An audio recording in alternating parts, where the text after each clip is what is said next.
right, thank you for tuning in on AWANI, and we're going to move on with another segment, which we're going to talk about a laundry or laundry industry, which is an interesting topic that we rarely bring or talk about, especially on AWANI, where if we talk about self-service laundries, which is not something new in Malaysia, and perhaps there's probably one not too far from you right now. And according to market research, the laundry industry is poised for a rapid expansion.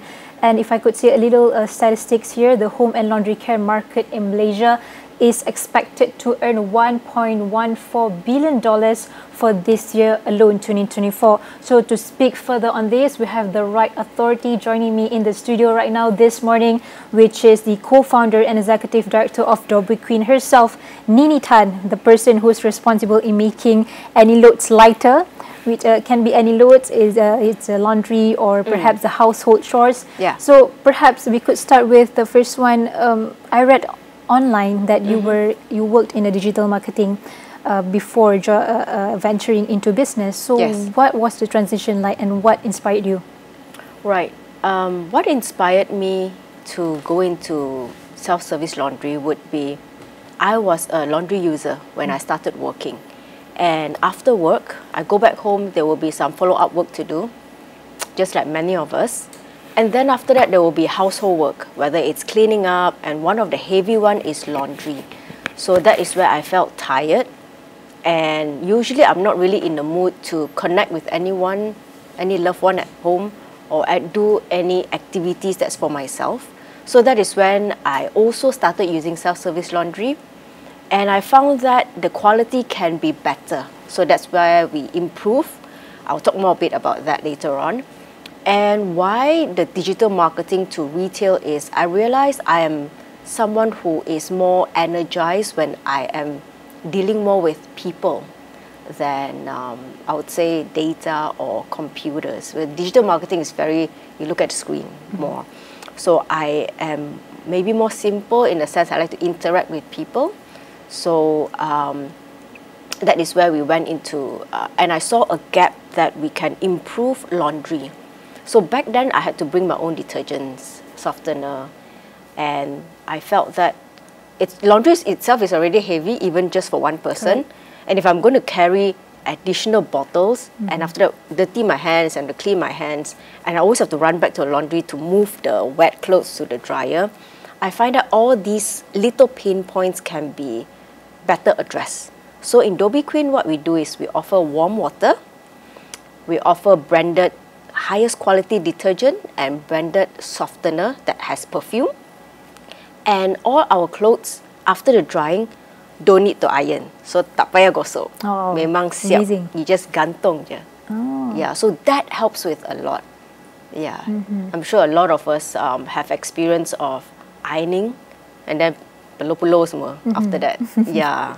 And when we talk about laundry industry, it's just not you bringing the clothes to the outlets and basuh and you keringkan. It's not just that. We have to look at the other aspect of it, which relates to the household chores. That includes the busyness of the parents or the household itself. So maybe do you have a little statistics from your research that you can share to the audience? Yes. In fact, there is a statistics research done by Khazanah that showed ladies spend 63.5% more time of their own time doing unpaid housework. So that means, imagine this, and I think many of us are doing that. We work, we have family members, we come back from work, and sometimes you got a bit of work to follow up, and then after that you have to do sweeping the floor, cleaning the floor, or even before you get back home, go to a supermarket to start by, to get your groceries, and then you start thinking, okay, what am I going to make? And go to the kitchen, start preparing, and while it's cooking, you're going to deal with the clothes. So all this, what will happen at the end is, the working adult is just tired.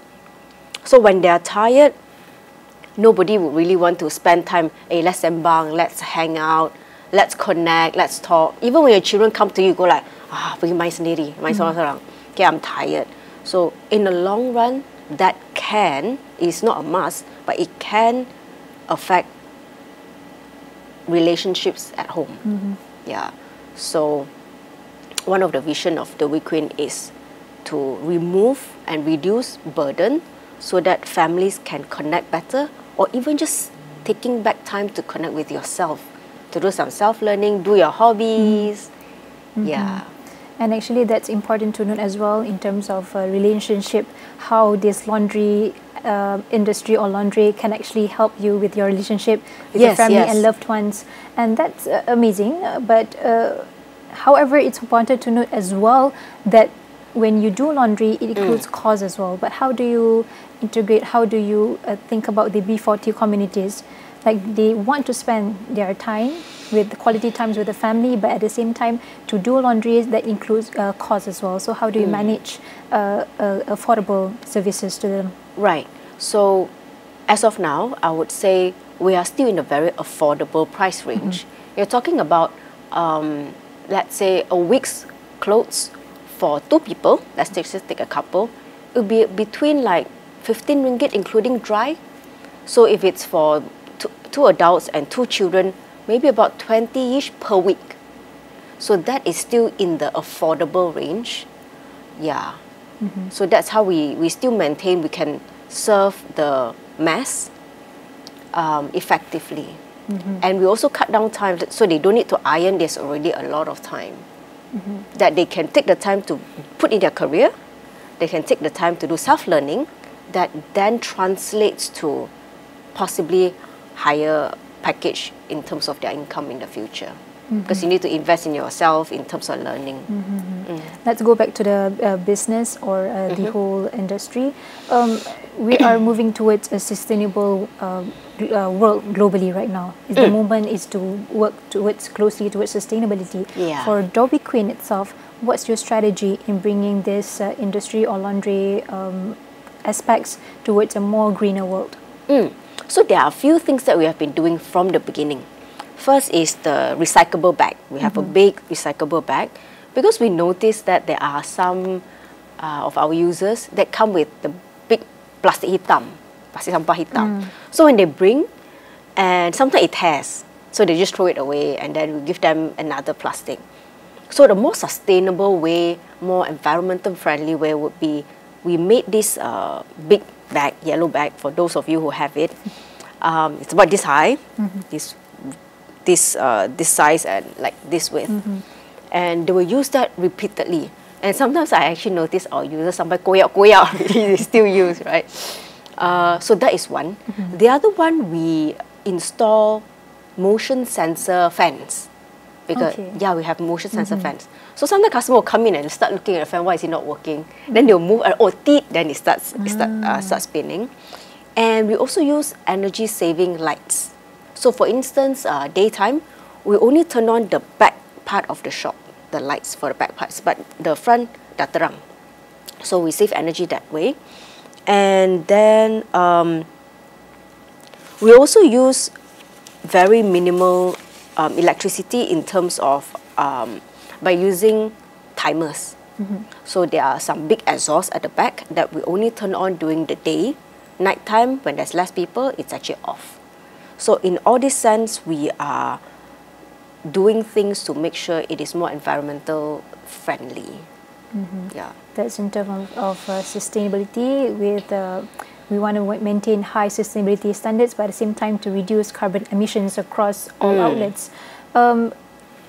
We want to look at moving forward. We want to look at we have automations and technological advancements right now, especially AI. How are you going to adapt with the fast pace of these technological advancements? Perhaps if you want to stay ahead or compete with other laundry brands. So how do you stay ahead with all these automations? So what are you going to bring into dobiQueen? Actually, currently we have, and how I view AI and technology, it's actually extra help for us to understand our consumers better and make it more convenient for them. So let me tell you how it works. One of it is we actually have the dobiQueen app. So for those of you who have the dobiQueen app, you know you now don't need to exchange your cash or risk having your cash stuck inside there. Sometimes hujan, right, basah, then you can stuck inside there. Or the tokens will be stuck in the machine. So you can start the machine using the app. And then that's number one. The other one is And yeah, the other one would be we are investing and exploring into using face recognition CCTV. Yeah, so that we would then understand consumers better. We would know whether they're happy or they came in happy, they went out not so happy. So these are the things that help us understand consumers better and therefore serve them better. Yeah. But so far, you started along late 2015, around that, right? 2015, 2016. But so far, almost reaching 10 years until 2024. What kind of challenges that you faced, not just as an entrepreneur, but in the laundry industry itself? What kind of challenges that you face, and what are the right mitigation steps that you took to overcome these challenges? I would say challenges is in every business and in every industry. So putting MCO time aside, which was highly challenging, I would say our constant challenge is, so in every dobiQueen outlet, there's one outlet supervisor to help with moving the clothes and then putting back into the bag. So we have challenge when it comes to growing the team, investing in the right people, and then supporting them in their growth in leadership. So that is one of the challenges. Yeah, that's one of the main challenges actually. But were there any difference before and after COVID? Actually, before COVID were better, I'm assuming. How was the response like? Okay, even before MCO, we already had one person in every outlet. So that is one of the help actually during MCO, because MKN required us to put one person in every outlet. So I would say before MCO, the app adoption using e-payment was very low or much lower. So after MCO, the habit changed a bit more. QR is more common now than pre-MCO. So that is one of the adaptation. And because we do more promotions on the app as well, that makes it more affordable for the consumer, so they also are more willing to wash a bit more. And I would say during MCO time, there was more interest in our helper, our supervisor, helping them with sorting out the clothes, putting into the washer, taking it out, and then taking out from the dryer. So now they have become more used to it. Nah, bagi, dah, siap. Then they will just text them the QR code, then customers will pay, and then they just move it in. So it's more of, I would say customers embrace our extra services more after MCO. That's amazing to know, because people thought that laundry is not one of those affected during MCO, because people still need to wash clothes, dry clothes, right? But it's important to take important to note that security, when it comes to safety and security, because you mentioned earlier the most gender that used these services is women. Yes. Instead of men. So how do you ensure their safety, especially when they come alone? So and there are some cases that happen to this gender, kecurian, maybe attacked. So how do you ensure this kind of security and safety towards this gender? So in the past, I would say, actually all along, when it comes to outlet selection, our most preferred would be around 24 hours food shops or 24 hours convenience stores like the popular ones, so that it's more bright. So we also make sure that the outlet is very bright, the kaki lima is bright, and it has good visibility. So that is part of how we make sure, and there's also CCTV going on the whole time, and that is how we we strive to create a safer environment for our users. 75% of our customers are ladies, that's right. And we also, with more app adoption right now, the pencuri also know that there's not much cash actually inside the token machine. We also tell them that we don't keep cash inside there. So therefore right now, I would say touch wood. It's pretty okay. Then again, I would still give the ladies a reminder. If you're coming at 4 o'clock in the morning, okay, sit towards the front of the shop. Don't sit at the back and then just look at the phone with no awareness of someone coming in. Then even anywhere it will be dangerous. So just sit in front of the shop, pay attention, look around, see who is coming, quickly move to the next door, restaurant, if you feel that there's someone coming in that you don't feel safe. Yeah, so take precaution, and we on our side, we also make sure our environment is the safest that we can provide.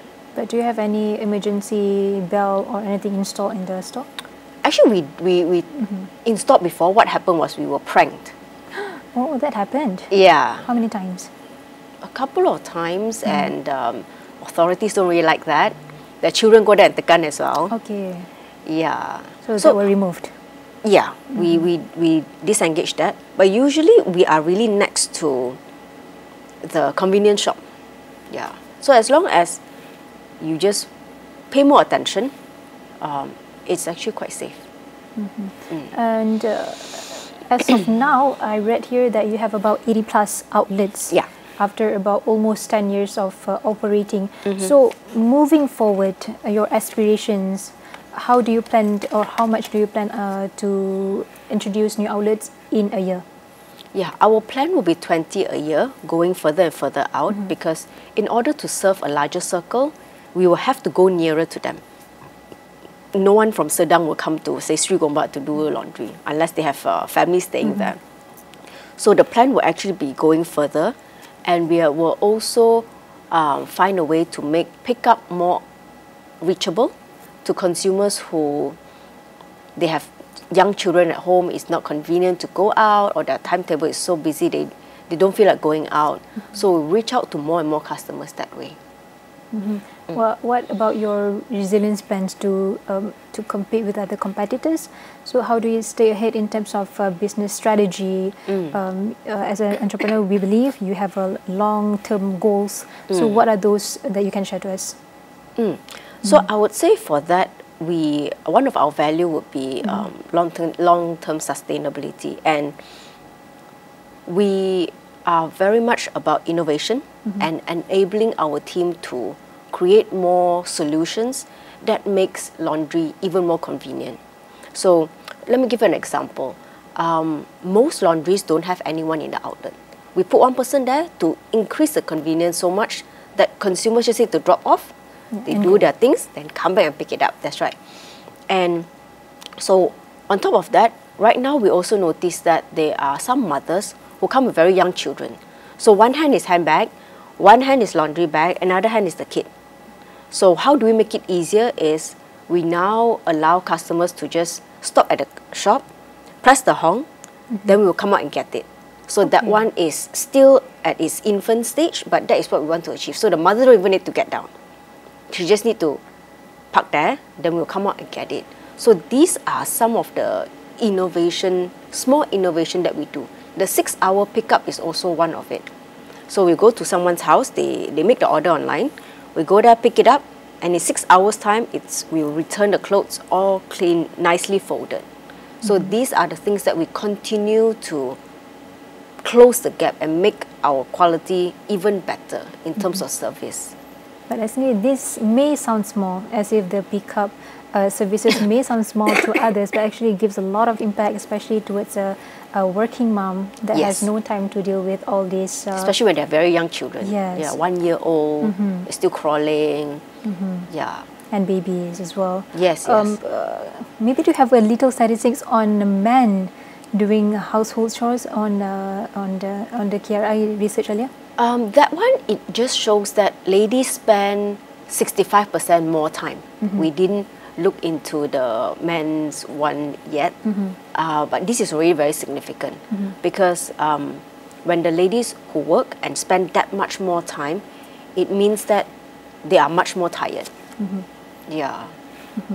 Okay, I think we covered a lot of things in this laundry industry topic alone. We covered about employment, we covered about sustainability, and we took a little bit on how household chores works and how it can give impacts and reduce the burden of moms and working moms, the household chores and everything. Actually, we also noticed that sometimes we will see some fathers or husbands bringing laundry, and we ask them, "Hey, how do you know about us?" "Oh, my wife told me, just bawa baju pergi sana, okay siap." So that is how a lot of our male customers are helping out, because they say berat kan, so they carry two. So that's how they are participating in it without really doing it. So, And that makes me want to ask maybe on your marketing strategy. I think laundry uses mouth-to-mouth marketing works best. So what's your marketing strategy maybe now and plans for the future's marketing strategy? So word of mouth is definitely the strongest, you're right. And the other one is we do give out periodic trials to customers who haven't tried yet, so that they can really experience the whole package. So that is one of them. And we will be doing more digital marketing related along the lines to still let the customers try. Yeah, because by just telling, they don't really rasa how easy it becomes. Okay, that's a little bit insights on the future or perhaps the current situation of laundry industry ecosystem, and that was Nini Tan, the co-founder and executive director of dobiQueen. Thank you so much again for taking the time to speak with me this morning. And you can find the whole discussion on all of our social media platforms, and that includes Astro, AWANI.com. See you next time.